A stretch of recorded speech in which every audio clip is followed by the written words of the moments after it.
And welcome to the Bay Plenty Referee Podcast. I'm Sam. I'm Sean. And I'm Jamie. Every week during the season, we'll bring you a quick referee education recap and an interview with one of our members. So this week we've got Sean as our guest because we ran out of guests. And so at short notice, Sean stepped in. So we'll be talking to him later to learn a bit more about one of the hosts of our podcast.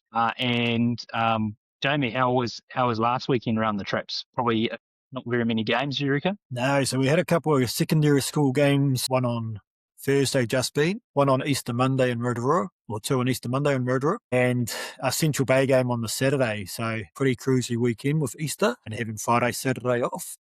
But everything picks up this weekend. Nice. And and so last week, while I didn't have a game, I went to the community season launch. And so that's an initiative to talk about the senior Premier Rugby, both in men's and women's, and launch that and make a bit of a big deal about that. So I was invited as one of the referee members, although I wasn't invited to talk on the panel, but I don't know if that was hatred towards referees or probably just me personally. And Pat was leading that, so I thought that he would be the type of guy to do that.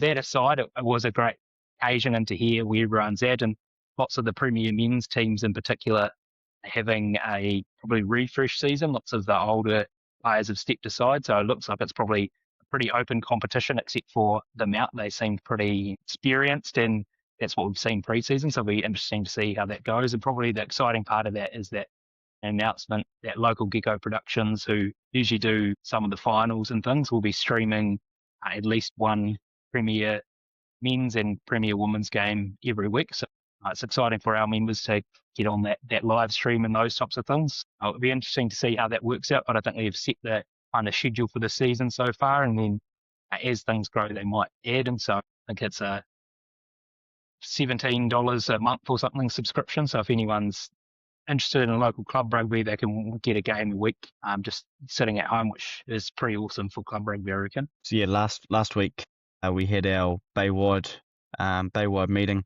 at an Paengaroa Rugby Club. But before the meeting, a few of our senior referees came together and had a bit of a meeting. Although I wasn't there for that one, managed to have a bit of a catch up around that afterwards, and the group really came together and had a chat about some expectations and requirements for the year. Some of these were around mentoring, leading and supporting some of our junior referees, and also some of our other senior panel referees. Any referees that are kind of at a ground doing a Premier game or a Premier development game, kind of that expectation that you get there a bit early and support the referee that's on before you, and help out where you can, whether that's having a chat at halftime, before the game if you're there that early, and just kind of bring back that support that was there when I think all of us started. It goes a long way, especially when you're refereeing a game and then you have to go and AR the game after. To have a bit of support in your game makes it feel a little bit easier when you're supported. Yeah, for sure. And I mean, in your situation, Sean, you could probably get a former international referee to fake a bit of an injury so you get your first Premier debut. Exactly, mate. That's how it works, I think.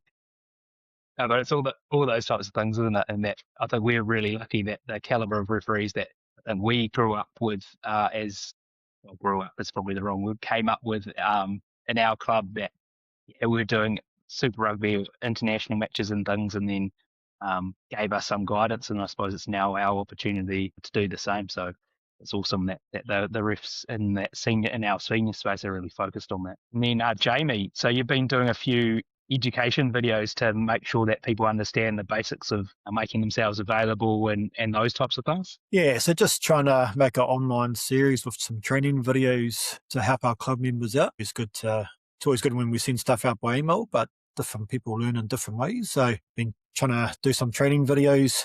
The first two have launched on YouTube during the week. One is how we set our unavailability through Rugby Xplorer, which is our new online system. And the second one is kind of what we talked about the other week, when we need to fill in a match report, either that be a yellow card, red card report, or a concussion, or even a match report on clubs doing good stuff, how we find those reports. It's a little bit different from the last couple of years where stuff has been on our website, but at the moment our red cards have to be submitted through our appointments email that we get through Rugby Xplorer. So that's been done last week. I've got a couple more drop in this week, hopefully, and then going to start launching stuff for our new referees on kind of like what to have in a kit bag, who are the key people in our club to talk to. Again, probably going down that same road that Sean mentioned before around that mentorship, who are our senior referees that you can make contact with, who are our panel managers, and all of that kind of stuff that will hopefully, if we have any new ones come through, which we have this year and hopefully next year as well, and set them up for success before they even hit the field. Nice. Yeah, that sounds great. And some of those things are things that we forget that you just need to learn, aren't they? And that you just forget that what do you need in the kit bag, like I've got a photo of Sean that I just put up in the changing room to inspire me. But, people need those types of things to get going. Or, the less important things like a whistle or a cards or a watch. But you don't necessarily need a watch or cards that often, do you, Jamie? No, I'd say they're beneficial.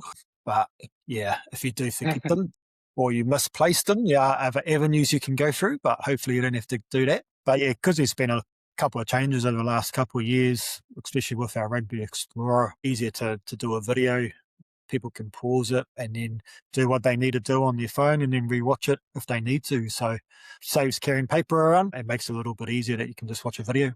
Yeah, nice. And like this, isn't it? And you're just trying to find different ways that we appeal to more of our members. So some of the members won't necessarily take it all in on the email or can't come to a meeting. So let's try lots of different ways, like the videos or like the podcast or whatever, to get it done. Yeah. It's not about trying to set up people up for success. So, yeah, if we can think of different ways to do that, then nice. Better. Yeah, and I think as part of that, what I'd planned to do when we upload this podcast as well, we can do a survey. So I was going to do a bit of a survey on what people wanted to see in this podcast so that, we could make sure that we're that. So if you're an active listener and you want to let us know what you'd like to see, I'm going to chuck up a poll on that so that you can let us know what you'd like to see in these podcasts. Yeah, nice. So we'll jump onto a section that we haven't done, which is just referee news from around the way. And so the first one that I've got is that this weekend, MLR, Major League Rugby in the US, gets underway. And so there's actually a team there that's basically a Bay Plenty B team because it's coached by Pingy, and a few of the guys who we've seen running around in Premier Club Rugby are playing for them at the moment. They suffered quite a big loss last week. This week, I think it might be the second week actually this week, they've got a referee review system, they call it, the RRS. And so Nigel Owen's been advertising that. There's a video of him on YouTube in a bath of all things, advertising this. So I think he's, trying to get a bit of money post retirement, but has been advertising this. And so this probably fits more with what you'd see in NFL and NHL and things like that. So probably to appeal to the broader referee market. So they've tried to market it that TMO is slowing things down. I think they use TMO to technical match interference, or they've got something that is in the video, but basically it's like a review system. So they don't have TMOs anymore. And so probably also a cost saving instead of paying TMOs, because all the officials are paid in that system. So they have someone on the sideline who apparently has rugby and referee knowledge, and then if there's a challenge, then the referee goes to the side, like the booth in NFL, and has a look at that. And so you get two challenges, and if your challenge is successful, then you get to keep the challenge, and if it's not successful, then you lose the challenge. And I think it's in the last 10 minutes or 5 minutes or something. If you challenge something and it's not successful and you haven't used your other challenge, you burn both of your challenges by trying to do that. So I think they're trying to say, don't just save them up for the end and challenge any decision at the end. So it'll be interesting to see how that works. I think they're talking that it won't slow the game up more, but I would probably suggest that it potentially does slow up more. But I think it's trying to get the referees to make calls on the field, and then if a team wants to have a challenge of that, then they use ones. It might be interesting that even referees might suggest that a team might want to have a second look at that because they won't necessarily have the ability. So it'll be interesting to see how that all works. Yeah, 100%. That's pretty cool initiative there from the MLR.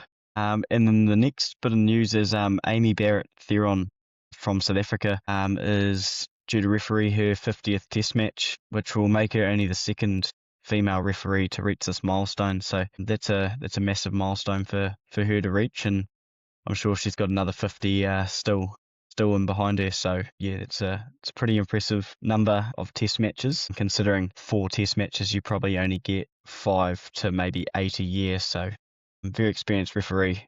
So huge achievement for her. Yeah, massive. And then I think with those international games, you see they spread them around quite a bit to give people experience, but also just on the geography of it. So yeah, being able to get to 50 in that women's space is massive. And so yeah, congratulations to her. Yeah, and another one this week, Marcus Playle, local Auckland referee, brings up his 50th first-class game as he referees Moana Pasifika and the Chiefs in Rotorua. So we all kind of know Marcus well on this podcast, and I think for our viewers have probably heard of him as a local referee coming up through the ranks.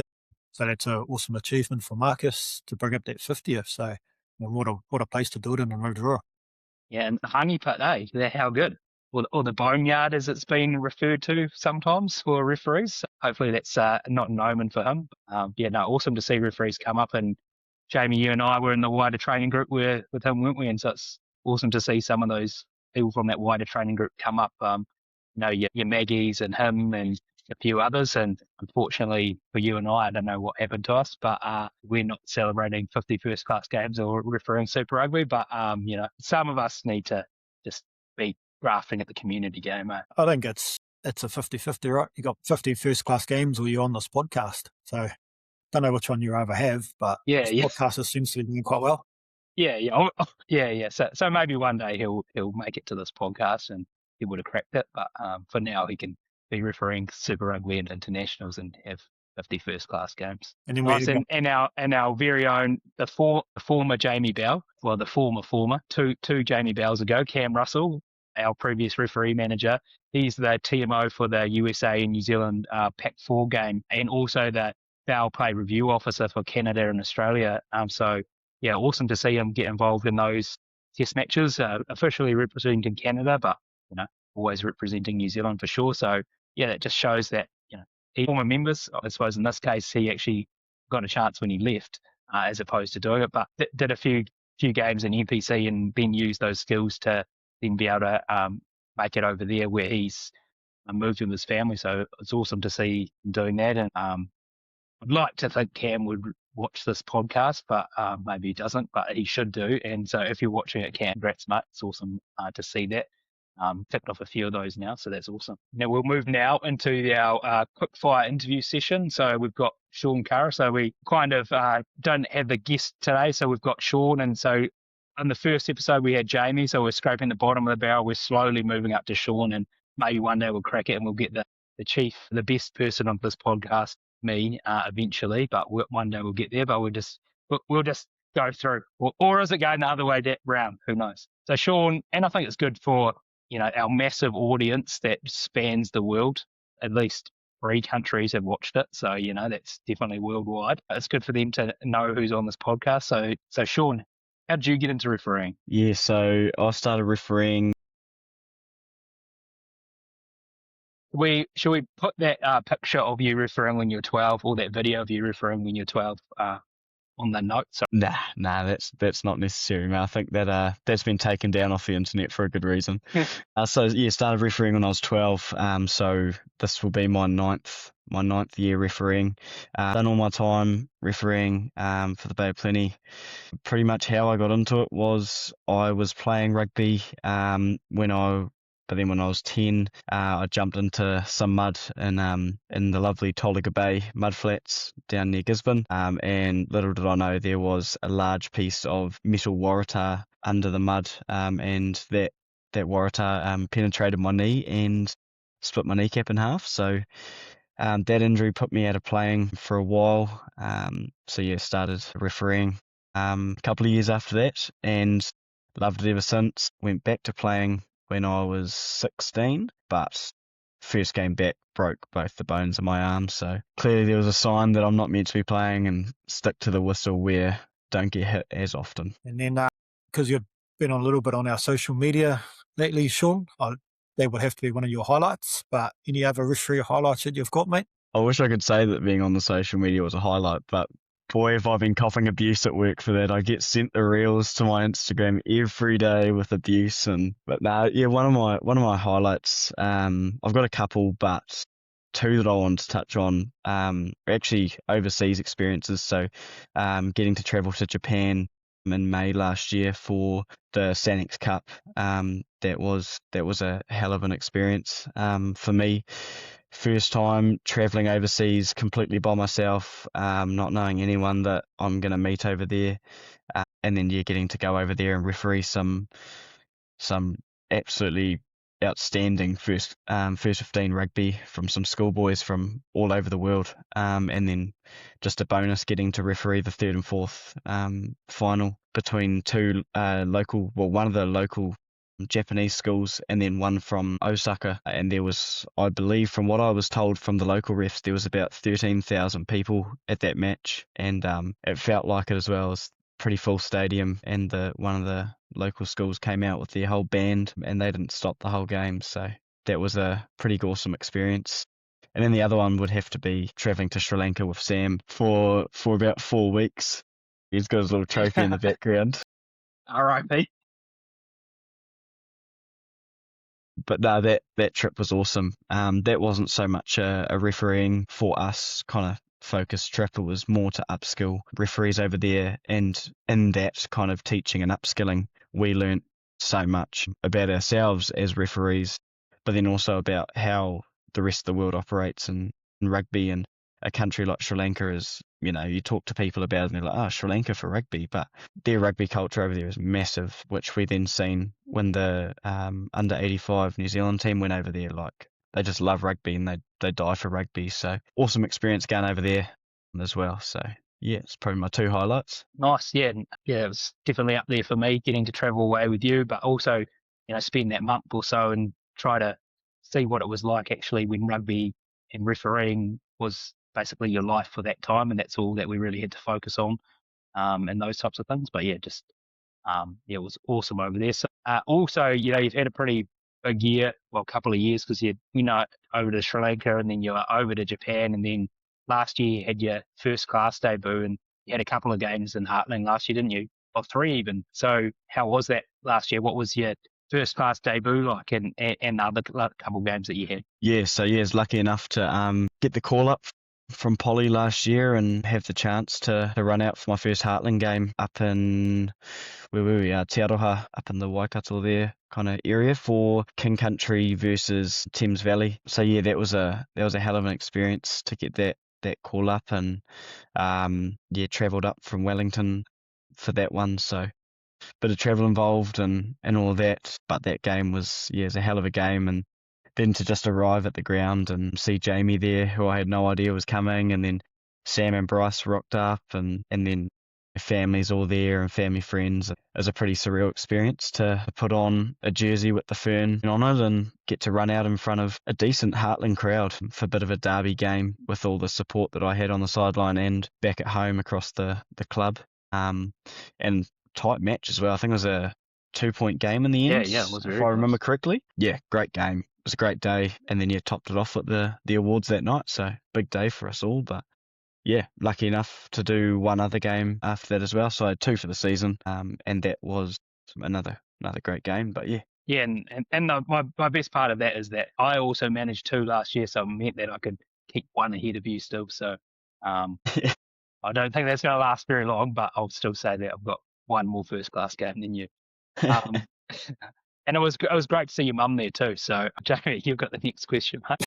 I think that's a special part too about our club, where we're all mates off the field. It's not just on the field we were mates, but mates off the field. So to be able to celebrate one of our mates making his debut was pretty awesome to see. And obviously with you, Sam, during the year you went up to Gizzy and did the Poverty Bay Ngāti Porou East Coast. I remember watching that on YouTube afterwards. So even though I wasn't in the union last year, it was pretty good to support our mates from far. So big congrats to you two for making their Heartland games last year. So we already know this answer because I send it to you most weeks, Sean, their little interview on YouTube, which can be found on our Bay Plenty Referee YouTube channel.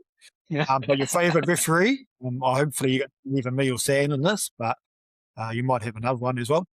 Yeah, sorry fellas, you didn't quite make the cut for that one. No, but I'm going to go like Josh Baker, do a old school and current. Old school have to be Bryce Lawrence. Not Yeah, as your coach, do you kind of you have to say this? Yeah, exactly. I got slipped a cheeky 20 earlier. Yeah. Nah, but all seriousness, this is yeah, like you guys have said, coaching me the last couple of years, and the time he's put back into the game since he's retired from being on the whistle is pretty massive. And obviously growing up watching Super and watching, 2011 World Cup, like Bryce was in and all of that, and yeah, it's pretty cool to see. He's always been a hell of a mentor for myself, but also everyone else in the club. He's very willing to put his hand up, so he'd be my old school favourite. Might cop it in the neck for calling him old school, but that's all right. My current have to be Paul Williams. Love just kind of how he interacts with players, coaches, and all of that. And then also when we had the Chiefs squad up and running, similar to Bryce, always giving time back to come to those meetings, send you a text before your first Heartland game, saying good luck, and then asking how it went afterwards. And he's just always got some like time for people that aren't quite where he is, and that's pretty massive. Those guys are super busy, and probably the last thing on their minds is some 20-year-old making a Heartland debut. They got bigger things to worry about than that. So yeah, those would be my two favourites. Nice. Yeah, and awesome. Yeah, that the same when I was coming up, having Bryce there and getting into AR for him, because like at the time he was still refereeing Super Rugby. It's probably a lot longer that I started to go than you, but those types of things. That was awesome when I was like a teenager coming through it. I was AR for a guy who's referring Super Rugby, and I remember like at the quiz night said always make sure that he was like, make sure you grab a bottle of wine and take it home to your mum and that type of stuff. And always, I remember for my Heartland games that he reviewed them and checked that everything was good and that type of stuff, and just gives so much to the club and so much to rugby generally. So and Paul too, awesome. The same thing for me, that I think he was down doing Super Rugby, and before my game got a text message from him, and I was like, why is this guy focused on my Heartland debut, and he's just about to get ready for a Super Rugby game? Like, it was awesome to see. But I think generally, like, I think that's what's cool to see in refereeing that we don't often think about, is that I'm sure it was the same for you, that like Todd Petrie gave me a call and a few other people gave me calls or texts or whatever, and it was just cool to see that, and guys that we interact with relatively infrequently, just so committed to the, I guess, the vibe of referees generally. Yeah, I think that's the beauty of New Zealand rugby, like the culture that we have, even club to club, with Waikato just over the hill, and anyone else. You can go anywhere in the country and referee at a province, and you'll get a game and you'll get treated like royals, like everyone in terms of refereeing in New Zealand is more than happy to help you out wherever you need. So yeah, it's cool to see the culture's well and truly there. Yeah, except for me abusing Ben O'Keefe about that last week. That's not, that wasn't the intention, but when I watched it back, I was like, well, it's worse than I thought. I was trying to make a bit of a joke, but no, I appreciate the hustle, Ben, so keep it up. And so the final question we've got, what's your favourite law? I'd have to say bringing in not being able to take a scrum from a free kick. I love fast footy, so anything that speeds the game up is my bread and butter. I love it. So yeah, that, and then obviously a free kick off not straight at a line out. So anything like that, wherever it's speeding the game up, I love that law. So, but that'd probably be my number one at the moment. Yeah. Nice, mate. Awesome. And the next is our Whistler of the Week, which I realised that before the podcast, this show sounds like we're doing something actually serious. We didn't even talk about, did we? So anyone have any ideas of, even though Josh Baker's had it once, probably goes to him for having the only game during the weekend of Easter. I don't know. We got any other ideas? Because it's a bit hard that we've done it like 3 times and we're going to give it to the same person twice. Any other ideas? I believe our old REO, Jack's travelled down the line for a bit of footy down there. Am I correct in saying that? Has he gone down there yet or no?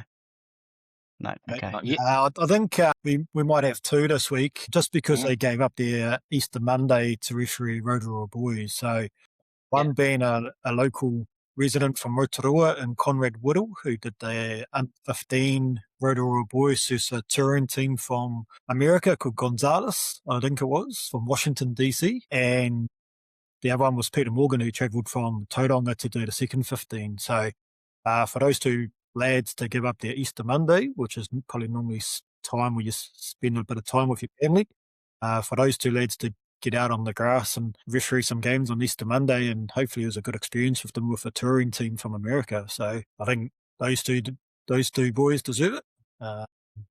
I don't know if we're allowed to give two away, but Yeah, we make the rules, don't we? So of course we can. Peter Morgan, Conrad Whittle, Legends, you're our joint whistlers of the week. So you get to share the whistle. That is non-existent, but metaphorical whistle. But awesome getting to do that. And those touring games are always pretty good, except for one time I had an Argentinian team and I was probably a bit over. I think I'd come straight from working all day and this guy was at me and he was swearing at me and I think I told him to shut the F up, and then like the whole coaching crew just like surrounded me and were like, "You can't talk like that, blah blah." I was like, "He's been talking to me like that all game. Probably should have sent him off." And I was like, "I apologise. I shouldn't have talked to him like that, but yeah, she probably should shut the F up." And the whole other team were like, "Yeah, 100% he should."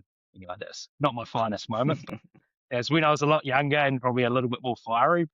Generally, the visiting teams, it's a good time. Nice. And so now we're moving to our week ahead. So it's the first round of the Baywide comp. So we've got 17 games out there in addition to the Central and Eastern comp that's local comp that's already started. And we've got our local comp starting. So lots of games out there. And that's the ones that I could see on the website. But I didn't know that Sean came from a game today. So there's probably a few games kicking around. And the beauty of the Prem comp, that, I had a look at that table just before getting ready for my game, and it's actually a 7-way tie for first place at the moment. So massively close so far. So it'll be good to see how the games go this weekend. Yeah, pretty cool to see that.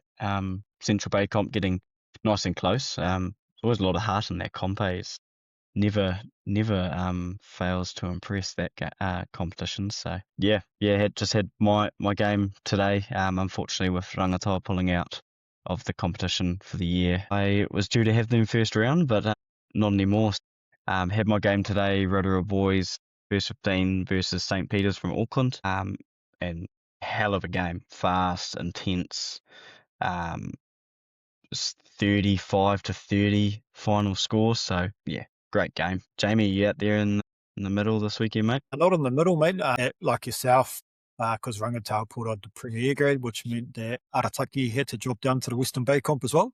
So I was due to have Te Puna this Arataki in that development grade, and then probably had to back up for Sean, which I probably would have refereed from the sideline, to be honest. But that's all right. So no game, but in Rotorua tomorrow we have a coaching meeting in the morning, some training and education with our coaches, and then heading off to the stadium to be subs controller for Moana Pasifika versus Chiefs. So I'll make sure to talk to Marcus Playle about his 50th and tell him that we dropped it on the podcast. So hopefully you'll go and listen to that on his way home on tomorrow afternoon. Nice. And and then this weekend I've got my first Premier game of the year, so looking forward to it. So Tauranga and Opotski. So it's great to see Opotski back in the Prem grade, and that, for the first time for probably since COVID, I think, actually. Pre-COVID, that we've actually had teams representing all three of the sub-unions in the Baywide Premier Comp. So, awesome to see them back. And actually, I didn't even get to referee Tauranga last year. The way that the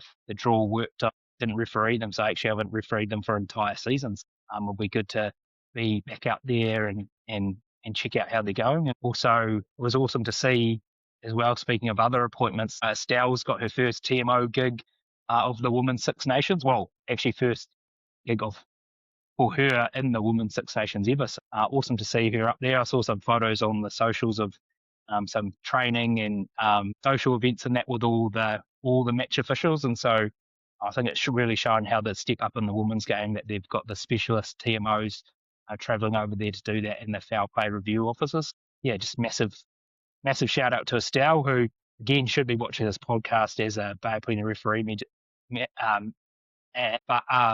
Just massively proud of Estelle for all the work that she's put in, and she's a huge influence in our club. Yeah, she's a member of the referee management group, and always puts in the work, and got 100% in a law exam already. So I was like, it's outrageous. I've got my little trophy from winning it last year that I'll have to make sure I get 100% now so that I can maintain it alongside her. So huge shout out to Estelle.